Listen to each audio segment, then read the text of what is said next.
कुछ जगहें सिर्फ शहरों का हिस्सा नहीं होती, वह वक्त का दरवाजा होती हैं। एक ऐसा दरवाजा जिससे आप गुजरकर सदियों पुराने किस्सों, ख्वाबों और हकीकतों की दुनिया में पहुंच जाते हैं।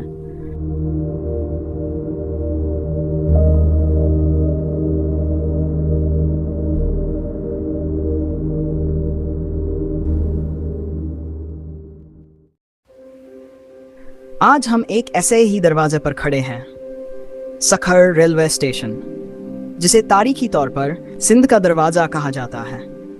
यह सिर्फ एक स्टेशन नहीं, यह इस खित्ते की वह धड़कन है जिसने बरतानवी राज की ताकत, इंजीनियरिंग के कमालात और एक कौम के बनने के सफर को अपनी आंखों से देखा है।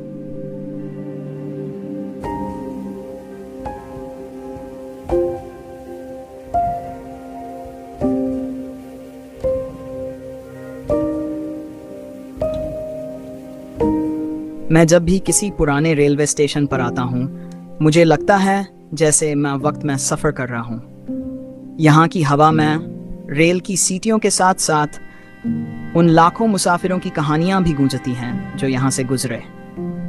लेकिन सखर स्टेशन की कहानी आम स्टेशनों से बहुत मुख्तलिफ और गहरी है। इसकी बुनियादों में सिर्फ ईंटें और गारा नहीं, बल्कि एक सल्तनत के वो अजीम मंसूबे दफन हैं जिन्होंने इस पूरे खित्ते का नक्शा बदल कर रख दिया। आइए इस आहनी दरवाजे के पीछे छुपे राजों को खोजते हैं।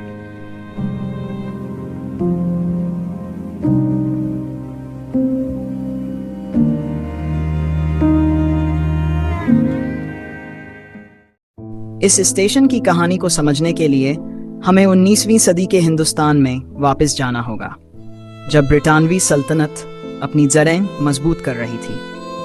इनका मकसद था कराची की बंदरगाह को शुमाली हिंदुस्तान के फौजी मराकज और पंजाब के जरखेज मैदानों से जोड़ना। 1879 में रेल की पटरी तो सखर पहुंच गई, लेकिन एक बहुत बड़ी रुकावट सामने खड़ी थी, ये अजीम दरियाए सिंध।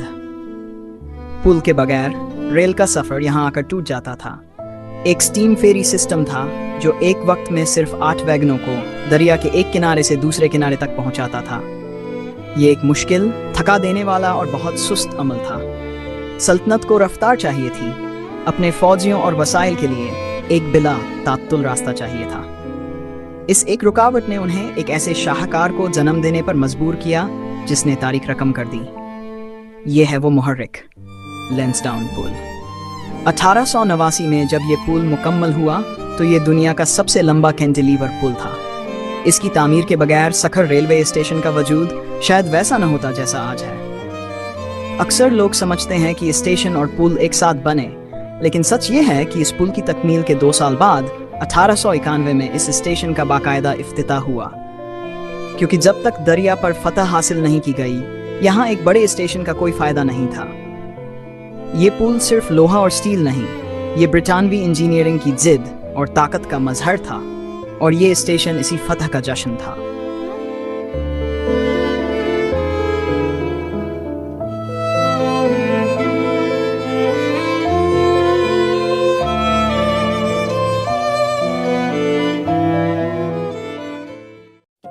स्टेशन की इमारत खुद एक कहानी है। उस दौर का नवाबादियाती फन तामीर सिर्फ खूबसूरती के लिए नहीं होता था। इसकी ऊंची छतें सखर की शदीद गर्मी में गर्म हवा को ऊपर रखती थी, मोटी दीवारें इमारत को ठंडा रखती थी, और ये चौड़े बरामदे मुसाफिरों को धूप और बारिश से बचाते थे। ये सिर्फ एक इमारत नहीं थी, ये एक इकोसिस्टम था। यहाँ मुसाफिर खाने, रेलवे अफसरान के घर, स्कूल और वर्कशॉप्स थीं। ये एक छोटा सा इंग्लिस्तान था जो सिंध के दिल में धड़क रहा था।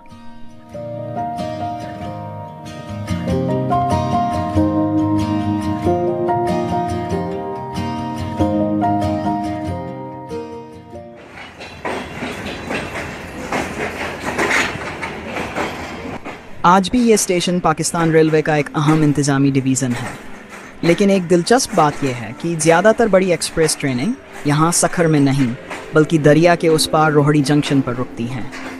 इसकी वजह भी जोग्राफिया है। मुल्क की मरकजी रेलवे लाइन ML1 जो कराची से पेशावर जाती है, वो रोहड़ी से गुजरती है, और क्वेटा जाने वाली लाइन यहीं रोहड़ी से अलग होती है। इसलिए रोहड़ी कुदरती तौर पर मुल्क के मसरूफ तरीन जंक्शंस में से एक बन गया, जबकि सखर स्टेशन इससे निकलने वाली एक अहम शाख पर वाक़ है।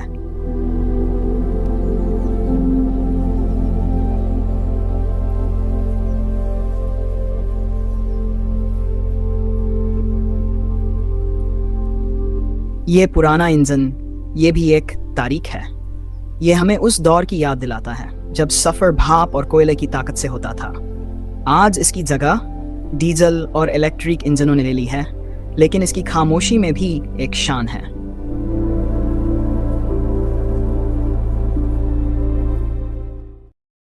और कुछ चीज़ें ऐसी हैं जो इस स्टेशन की पहचान बन चुकी हैं, जैसे सखर एक्सप्रेस।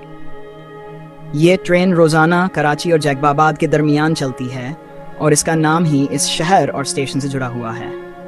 ये सिर्फ एक ट्रेन नहीं, यह हज़ारों लोगों की ज़िंदगी की लकीर है जो रोज़ाना उम्मीदों और ख्वाबों को लेकर सफ़र करती है।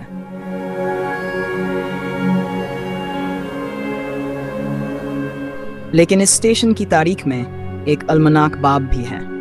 4 जनवरी 1990 सखर के करीब सांगी गांव में पाकिस्तान की तारीख का सबसे खौफनाक रेल हादसा पेश आया। इस हादसे में 300 से ज़्यादा जानें जाया हुईं। ये एक ऐसा जख्म है जिसे वक्त भी शायद नहीं भर सकता। ये हमें याद दिलाता है कि इस आहनी निजाम के साथ कितनी बड़ी जिम्मेदारी जुड़ी हुई है। लेकिन यह स्टेशन सिर्फ माजी की कहानी नहीं, यह मुस्तकबिल की उम्मीद भी है। यह स्टेशन सखर के तमाम खजानों का गेटवे है। यहाँ से चंद कदम के फासले पर सखर बैराज है, साधु बेलो का मंदिर है, मासूम शाह का मीनार है। यह स्टेशन एक सियाह के लिए कुदरती नुक्ता-ए-आगाज है। आप ट्रेन से उतरते हैं और सीधा तारीख के दिल में पहुंच जाते हैं।